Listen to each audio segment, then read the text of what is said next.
बुद्ध के साथ मनुष्य जाति का एक नया अध्याय शुरू हुआ।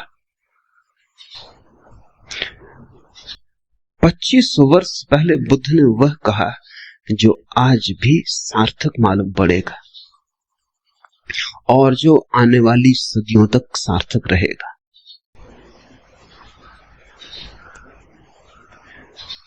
बुद्ध ने विश्लेषण दिया, एनालिसिस दी, और जैसा सूक्ष्म विश्लेषण उन्होंने किया कभी किसी ने ना किया था और फिर दोबारा कोई न कर पाया।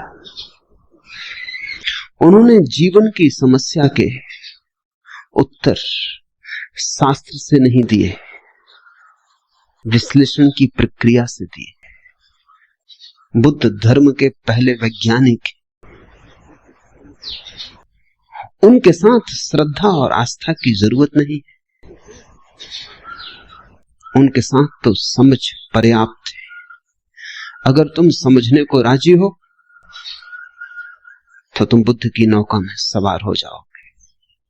अगर श्रद्धा भी आएगी तो समझ की छाया होगी, लेकिन समझ के पहले श्रद्धा की मांग बुद्ध की नहीं।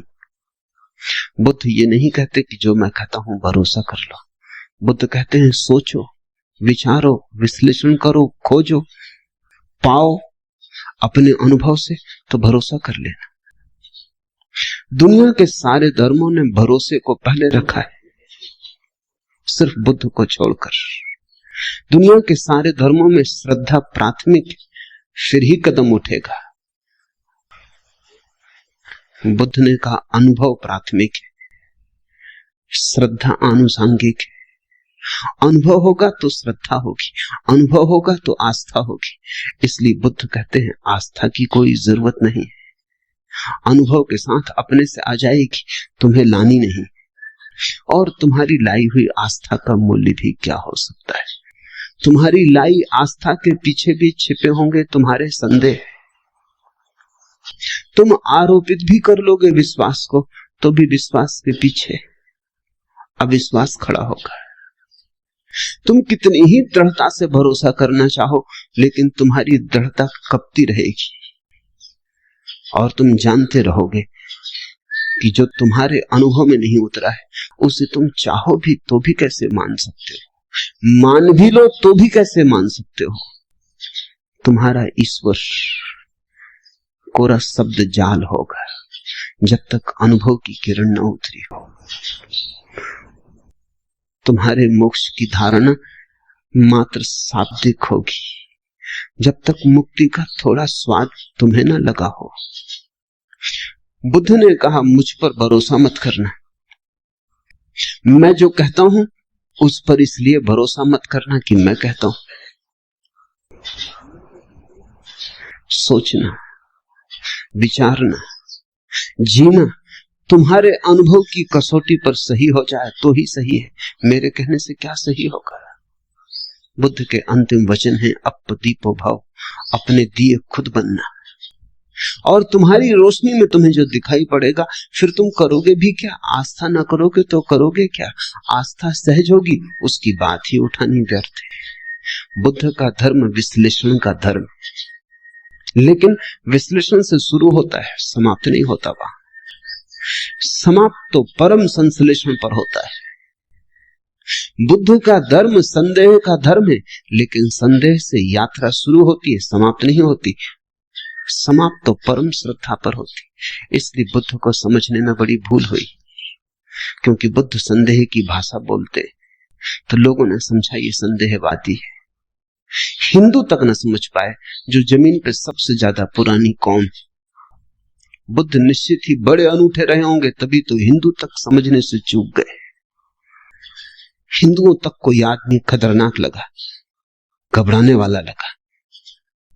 हिंदुओं को भी लगा कि ये तो सारे आधार गिरा देगा धर्म के। और यही आदमी है जिसने धर्म के आधार पहली दफा ढंग से रखे। श्रद्धा पर भी कोई आधार रखा जा सकता है,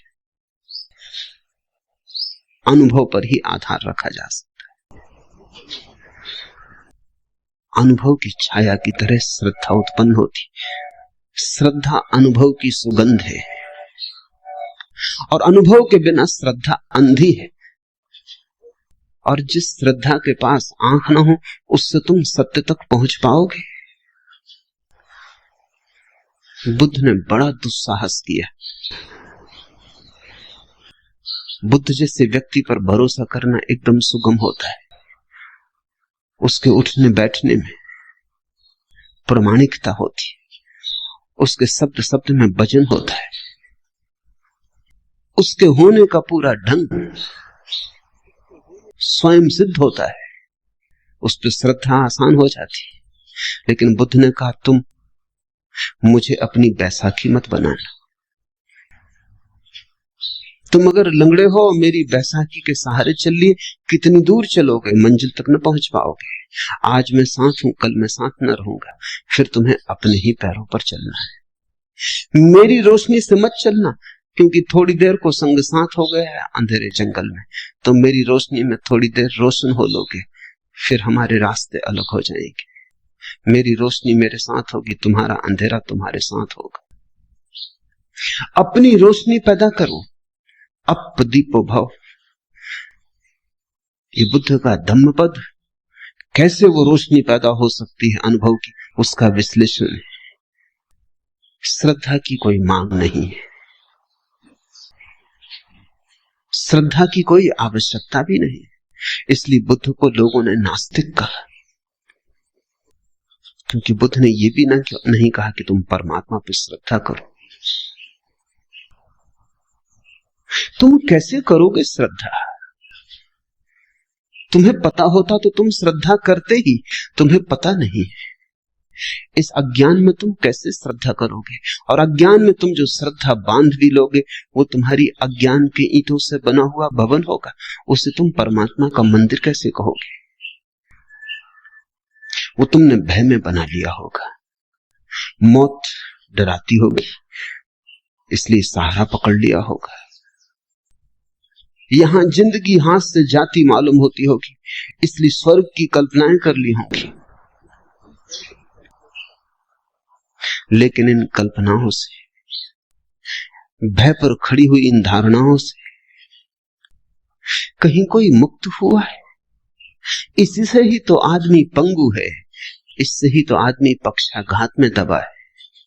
इसलिए बुद्ध ने ईश्वर की बात नहीं की। एच.जी. वेल्स ने बुद्ध के संबंध में कहा है कि पृथ्वी पर इस जैसा ईश्वरीय व्यक्ति और इस जैसा ईश्वर विरोधी व्यक्ति एक साथ पाना कठिन। So godlike and so godless. अगर तुम ईश्वरीय प्रतिभाओं को खोजने निकलो तो तुम बुद्ध से ज्यादा ईश्वरीय प्रतिभा कहां पाओगे? सो गॉडलेस, और फिर भी इतना ईश्वर शून्य, ईश्वर की बात ही नहीं की। इस शब्द को ही गंदा माना, इस शब्द का उच्चार नहीं किया। इससे ये मत समझ लेना कि ईश्वर विरोधी थे बुद्ध। उच्चार नहीं किया क्योंकि उस परम शब्द का उच्चार किया नहीं जा सकता। उपनिषद कहते हैं ईश्वर के संबंध में कुछ कहा नहीं जा सकता, लेकिन इतना तो कह ही देते। बुद्ध ने इतना भी ना कहा। वो परम उपनिषद, उनके पार उपनिषद नहीं जाता। जहां उपनिषद समाप्त होते हैं वहां बुद्ध शुरू होते। आखिर इतना तो कह ही दिया, रोक ना सके अपने को कि ईश्वर निर्गुण है, तो निर्गुण उसका गुण बना दिया। कहा कि ईश्वर निराकार है, तो निराकार उसका आकार हो गया। लेकिन बिना कहे न रह सके। उपनिषद के ऋषि भी बोल गए, मौन में ही संभालना था उस संपदा को, बोलकर गंवा दी। बंधी मुट्ठी लाख की थी, खुली दो कौड़ी की हो गई। वो बात ऐसी थी कि कहनी नहीं थी, क्योंकि तुम जो कुछ भी कहोगे वो गलत होगा। ये कहना भी कि परमात्मा निराकार है गलत है, क्योंकि निराकार भी एक धारणा है।